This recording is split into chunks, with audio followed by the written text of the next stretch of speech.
Everyone. Cinderella की कहानी तो हम सब ने सुनी है। एक लड़की होती है, अपनी स्टेप मदर और स्टेप सिस्टर्स के ट्रीटमेंट से बड़ी परेशान होती है। फिर एक परी आती है, कुछ मैजिक होता है और इवेंचुअली उसको उसके सपनों का राजकुमार मिल जाता है। उसकी लाइफ की सारी ट्रबल्स खत्म। सिंड्रेला की स्टोरी मैं आपको क्यों सुना रही हूँ? वो इसलिए क्योंकि इस स्टोरी का हम सभी की लाइफ में बहुत डीप साइकोलॉजिकल इम्पैक्ट है। कल्चरल वे में भी देखा जाए तो भी और साइकोलॉजिकल वे में देखा जाए तो भी।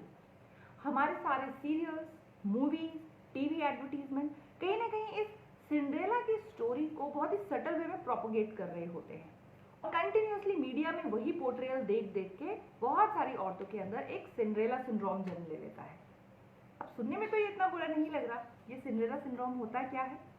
इसमें ये होता है जहाँ पे हम अपनी लाइफ से एक बहुत ही वियर्ड एक्सपेक्टेशन लगा लेते हैं। वो ये कि जब तक मेरी लाइफ में कोई मेल फिगर मुझे रेस्क्यू ना करे, मुझसे अनकंडीशनल प्यार ना करे, मेरी लाइफ कंप्लीट नहीं है। देखिए, टीनेज में या यंग एडल्ट जब हम होते हैं उस टाइम पे इस तरह की मैजिकल थिंकिंग अगर हमारे अंदर है तो समझ में आता है। लेकिन हम अपनी लाइफ से इस मैजिकल थिंकिंग के चारों ओर ही बुनते हुए आगे अगर बढ़ रहे हैं तो it is a perfect recipe for disaster. How? Syndrome के कुछ 3 पर्टिकुलर सिम्टम्स होते हैं। सबसे पहला तो ये कि लाइफ का जो सेंट्रल थीम होता है वो ये होता है कि I need to be taken care of. एक लर्नड हेल्पलेसनेस होती है, मैं अपने आप से तो कुछ नहीं कर सकती, आई वॉन्ट समबडी। जब छोटे थे तो फादर, जब थोड़ा बड़े हो गए तो मे बी वो ब्रदर, जब अडल्ट हो गए तो मे बी अ बॉयफ्रेंड, उसके बाद हस्बैंड, उसके बाद जब बूढ़े हो गए तो बेटा। कंटिन्यूसली लाइफ में कोई ना कोई सेवियर चाहिए और जनरली वो सेवियर कोई मेल फिगर ही होता है। अनलेस एंड अनटिल हमारी लाइफ के स्टेजेस में ये हमें नहीं मिल रहा है तो हमें लगता है हमारी लाइफ इनकम्प्लीट है।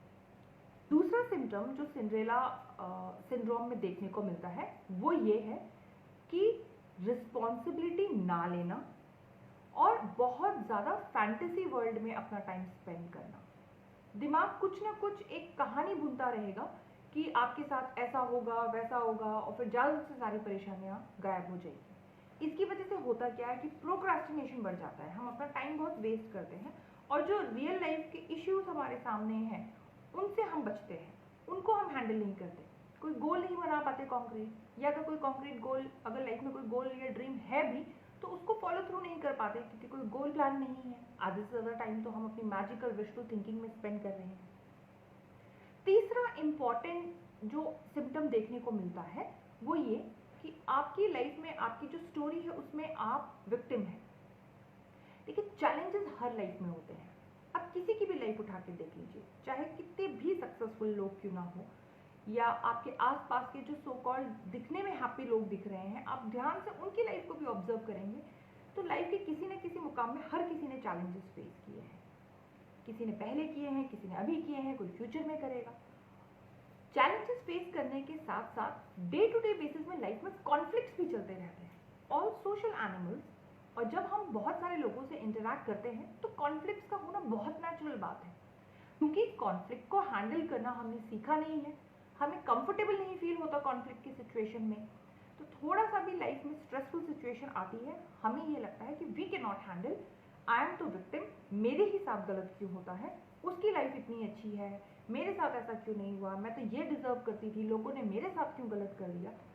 तो सिंड्रेला सिंड्रोम में ये 3 चीज़ें आपको बहुत ज़्यादा देखने को मिलेंगी। सबसे पहले, you want a male figure in your life, in every step और every stage of your life you are constantly looking. बचपन में पापा की परी, पापा ने भी नहीं मुझे मुसीबत से होने दी, पापा ने तो मेरी इतनी केयर की, अब बड़ी हो जाऊंगी तो कोई मेल फिगर होना चाहिए जो बिल्कुल मेरे पापा जैसा हो, बिल्कुल परफेक्ट हो, मेरी लाइफ को ईजी बना दे। अगर आपका बेटा है तो आपका बेटा इतना संस्कारी हो, बिल्कुल ऐसा रहे वैसा रहे। तो ये एक constant list of visual thinking है। बहुत सारे लोग यहाँ पे ये कह सकते हैं कि ऐसा सोचने में बुराई क्या है।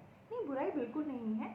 अपने लिए लाइफ में प्यार, इज्जत और फ्रीडम की डिमांड रखना ये एक नॉर्मल ह्यूमन वैल्यू सिस्टम का एक पार्ट है। लेकिन इन तीनों चीज़ों के लिए आप खुद काम नहीं करना चाहते हैं और ये उम्मीद लगाए बैठे हैं कि ये तो किसी और की रिस्पॉन्सिबिलिटी है।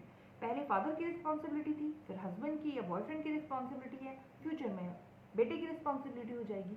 तो ये थिंकिंग रखना और खुद अपनी रिस्पॉन्सिबिलिटी लेने से बचना, ये प्रॉब्लम हो जाती है। तो गौर से देखिए, क्या आप प्रिंस चार्मिंग का इंतजार कर रहे हैं या कंटिन्यूअसली अपने फादर फिगर को ही लाइफ में मिस किए जा रहे हैं? आप क्या अपनी लाइफ की स्टोरी में हमेशा अपने आप को विक्टिम पाते हैं? और इसके चलते, क्योंकि आप ये मान ही लिया है कि एक मेल फिगर के बिना आपकी लाइफ अधूरी है, तो जो भी आपके रोमांटिक रिलेशनशिप्स बन रहे हैं या आपकी लाइफ में जो भी मेल फिगर आ रहे हैं, आप ओवर प्लीजिंग हो जाते हैं, ओवर सेक्रीफाइसेस करने लगते हैं, अपने सेल्फ एस्टीम को और अपनी सेल्फ रिस्पेक्ट को दांव में लगा के बिल्कुल उनको प्लीज करने के लिए किसी भी हद तक चले जाते हैं। ऐसा करने से आपका विक्टिमहुड कम नहीं होगा, बढ़ेगा। ऐसा करने से आपकी अपनी नज़र में आपकी रिस्पेक्ट धीरे धीरे कम होगी। आप अपने आप को इतना वीक मानेंगे और अपनी वीकनेस की रिस्पॉन्सिबिलिटी खुद नहीं लेंगे। कंटिन्यूअसली अपने आप को ये बताते रहेंगे कि क्योंकि सामने वाले ने मेरे साथ ये नहीं किया या सामने वाले ने ऐसा कर दिया, इसीलिए मेरी ये हालत है।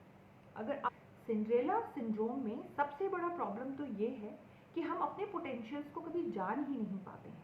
हमें बहुत सारी महिलाएं ऐसी होती हैं जिनके पास फाइनेंशियल इंडिपेंडेंस है, उसके बावजूद वो सिंड्रेला सिंड्रोम से ग्रसित हो जाती हैं, क्योंकि साइकोलॉजिकल एंड इमोशनल लेवल पे वो कॉन्स्टेंटली अपने आप को इनकम्प्लीट मानती हैं और उनको ही रोमांटिक फुलफिलमेंट देगा तभी उनकी लाइफ कंप्लीट बनेगी। बहुत सारी महिलाएं सिर्फ होम मेकर्स बन के खुश रहती हैं और सैक्रिफाइस करती रहती हैं।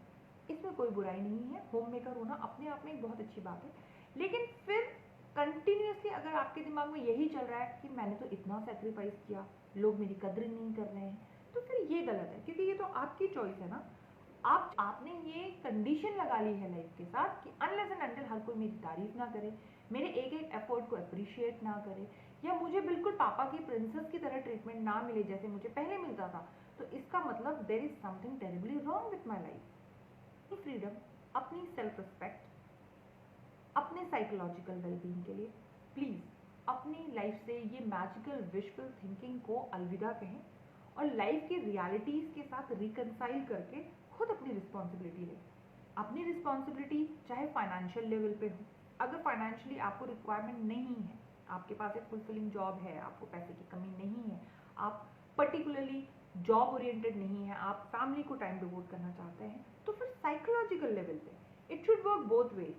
बेस्ट सिचुएशन सिनारियो यही रहता है कि फाइनेंशियली भी और साइकोलॉजिकली भी आपके अंदर एक सेंस ऑफ इंडिपेंडेंस होना चाहिए।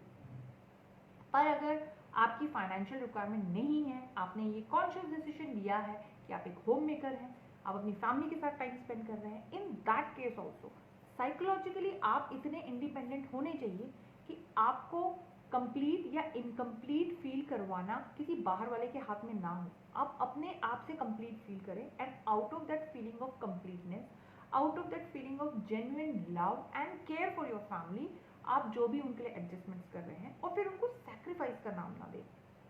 This is not a bad word, लेकिन यूजुअली जब भी लोग कहते हैं कि मैंने इतना कुछ सैक्रिफाइस किया, वो कहीं ना कहीं एक विक्टिम के रोल में आगे ये कह रहे होते हैं कि मैंने ये कर दिया तो मुझे ये मिलना चाहिए था और नहीं मिला। इस थिंकिंग के साथ अगर आप सैक्रिफाइस कर रहे हैं तो you are always going to be victim in your life और आप अपनी लाइफ की रिस्पॉन्सिबिलिटी खुद नहीं लेंगे, आप अपने साइकोलॉजिकल वेलबींग की रिस्पॉन्सिबिलिटी खुद नहीं लेंगे, तो आप पूरी ज़िंदगी लगा सकते हैं इस इंतज़ार में कि कोई आएगा और सारी चीज़ें ठीक कर देगा। अगर आप बहुत लकी हैं तो शायद ऐसा हो, तो ज़्यादातर लोगों की लाइफ में ऐसा नहीं होता है। रिस्पॉन्सिबिलिटी अपनी खुद लेनी होती है। सिंड्रेला सिंड्रोम का एक बहुत बड़ा रीज़न होता है wounded feminine energy. As a child या तो आपको बहुत ज़्यादा over protective, over pampering environment मिला है, तो आपकी लाइफ में एक इमेज बन गई है कि यही ट्रीटमेंट लाइफ लॉन्ग मुझे मिलने वाला है। कभी आपके पेरेंट्स ने आपको इंडिपेंडेंट थिंकिंग की तरफ एनकरेज नहीं किया, आप अपना कोई इंडिपेंडेंट ओपिनियन नहीं बना पाए, आपकी सेल्फ एस्टीम एब्सोल्युटली इस बात पर डिपेंडेंट है कि सामने वाले लोग आपकी कितनी केयर कर रहे हैं, कितना ध्यान रख रहे हैं, तो भी आप बहुत बुरी तरह से एक को डिपेंडेंट पर्सनालिटी बन जाएंगी। आपके अंदर कोई sense of freedom, sense of worth नहीं रहेगा।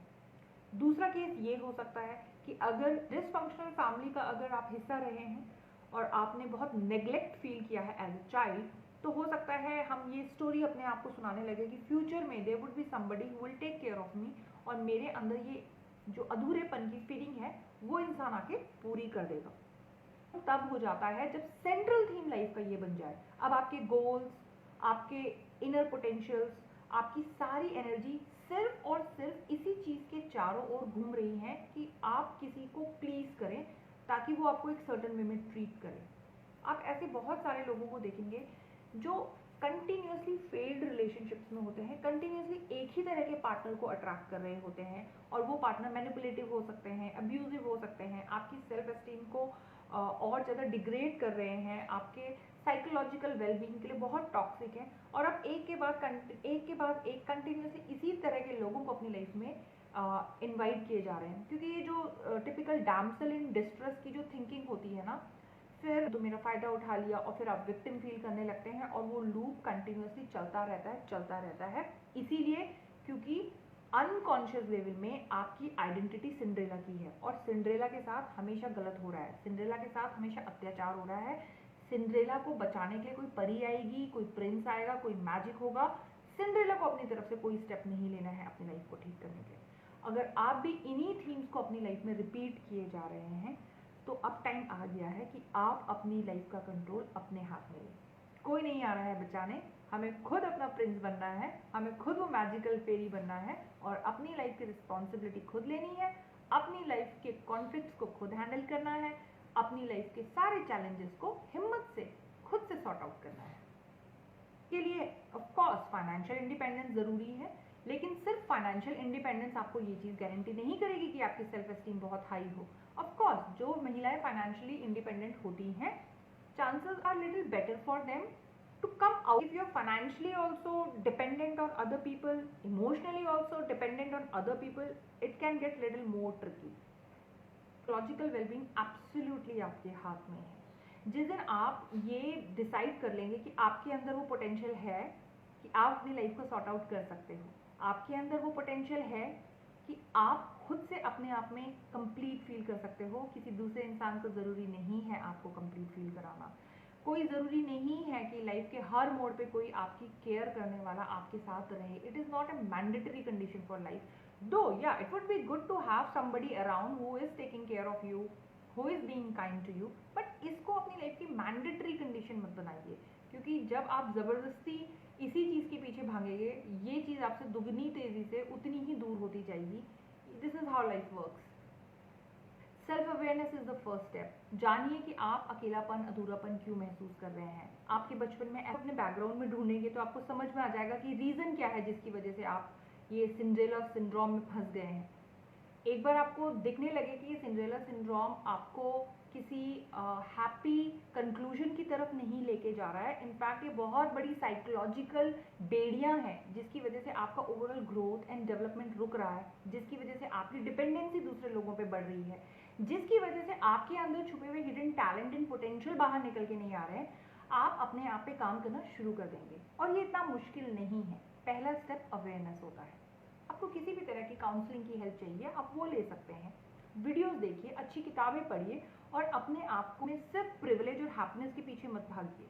अपनी लाइफ में मीनिंग, पर्पस और रिस्पॉन्सिबिलिटी को ढूंढिए। ए responsible life is 100 times better than a privileged life. I hope you like today's video.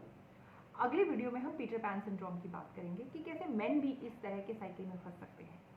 Like कीजिए, कमेंट कीजिए, शेयर कीजिए। यूट्यूब में देख रहे हैं तो सब्सक्राइब करना मत भूलिए। See you in the next video. Bye.